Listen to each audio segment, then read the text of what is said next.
नए दिन के आगाज़ के साथ बाजी परवीन आपकी खिदमत में हाजिर है। नाज़रीन, आज मैं खूनी बवासीर के लिए कामयाब नुस्खा लेकर आई हूँ, जिसका इस्तेमाल करने के बाद आपकी परेशानी घर बैठे ही ख़त्म हो जाएगी। आपने 2 चीज़ों का इस्तेमाल करना है, जिसमें आपने हल्दी का इस्तेमाल करना है और आपने खाली कैप्सूल जो आपके सामने मौजूद है इसका इस्तेमाल करना है। सबसे पहले तो मैं आपको ये कहना चाहूँगी कि वीडियो को स्किप किए बगैर मुकम्मल देखें। अगर कोई भी स्टेप मिस हो गया तो आपको ये मेरा नुस्खा फ़ायदा नहीं देगा। हर बात को मुकम्मल और तवज्जो से सुने, फिर आप अमल कीजिएगा।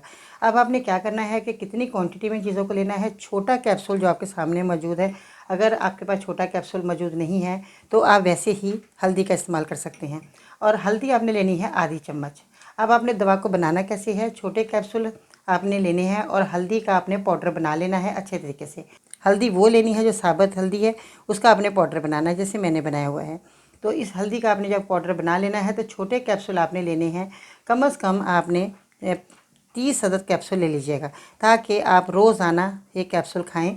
और उसके बाद आपने क्या करना है कि ये अगर आपके पास कैप्सूल नहीं है तो आपने आधी चम्मच हल्दी वैसे ही पानी के साथ खा लें। ये तो था आपका आसानी के लिए मैंने बता दिया। अब आपने दवा को इस्तेमाल किस तरह करना है, किस तरीके से आपने इसका इस्तेमाल करके अपनी बीमारी को दूर करना है। तो छोटे कैप्सूल पानी से आपने खाने हैं, जैसे मैंने बताया गया वैसे ही आप हल्दी का आधा चम्मच खा लें। 2 टाइम खाएंगे तो सबसे अच्छी बात है, वरना 1 टाइम ही आपके लिए काफ़ी है। खाना खाने के बाद आपने पानी के साथ मेरे से नुस्खे को इस्तेमाल करना है। 1 महीना इस्तेमाल कीजिएगा और हर उम्र के लोग इस्तेमाल कर सकते हैं। जिनको भी खूनी बवासीर हो वो ये मेरा नुस्खा छोटा सा है, मुफीद है, कारआमद है, इस्तेमाल कर सकते हैं। जी हाँ, शुगर के मरीज़ भी इस्तेमाल कर सकते हैं और ब्लड प्रेशर जिन लोगों को हाई या लो रहता है वो भी लोग ये मेरा नुस्खा इस्तेमाल कर सकते हैं। छोटा सा अपने परहेज़ लाजमी करना है कि गर्म चीज़ों का आपने इस्तेमाल नहीं करना।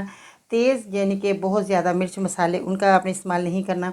और बहुत ज़्यादा आपने नरम ग़िज़ा का इस्तेमाल करेंगे तो आपको फ़ायदा होगा। अगर आपको कब्ज़ की शिकायत रहती है तो आपने ऐसी ग़िज़ाएँ खानी है जिससे आपको कब्ज़ ना हो, यानी कि चावल, आलू और बहुत ज़्यादा बुनी हुई तली चीज़ों का आपने इस्तेमाल नहीं करना। बस ये छोटा सा नुस्खा आप खाएंगे, इंशाल्लाह ताला आप खुद कहेंगे कि वाकई हमें फ़ायदा होना शुरू हो गया।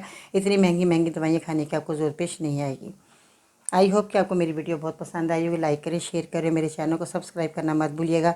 बेल बटन आइकन को ज़रूर प्रेस कीजिएगा ताकि हमें हौसला हो जाए। हमें बहुत ज़्यादा खुशी होती है कि आपको हमारे नुस्खे फ़ायदा दे रहे हैं और आपके हमारे बताए हुए नुस्खे आप लोगों को घर बैठे ही बहुत अच्छा रिज़ल्ट मिल रहा है, तो हमें बहुत ज़्यादा खुशी होती है।